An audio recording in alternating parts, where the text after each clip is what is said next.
Tonight, St. Louis County Police are investigating a break-in that will cost a local museum thousands of dollars. Vandals tagged two 100-year-old trolleys with graffiti. 5 News' Holden Herwicki talked with the curator at the National Museum of Transportation. Can this damage be fixed, Holden? Well, Kelly, it can be fixed, but it's going to cost the nonprofit at least $20,000. Unfortunately, this isn't the first time the museum has been vandalized, though the museum's curator told me they've never experienced anything to this extent.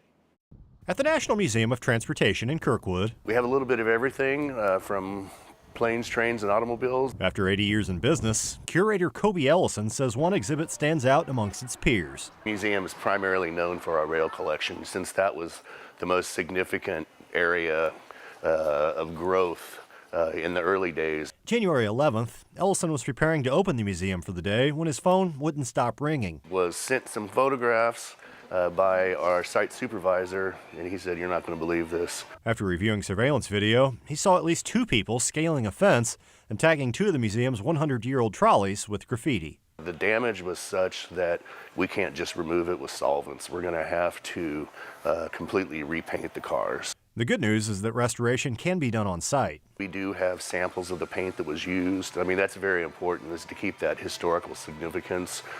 We use automotive paint, so it's not like we can just go to Home Depot and buy the paint, and it's not cheap. Unfortunately, due to the cold temperatures and icy conditions, it's unclear when the $20,000 restoration will begin. We can at least start to assess the damage. I mean, we're going to have to clean glass, and we're going to have to do, the window frames. We're not going to be able to paint, so we're going to have to figure out a way to strip those. It's a long process as far as if we want to do it right.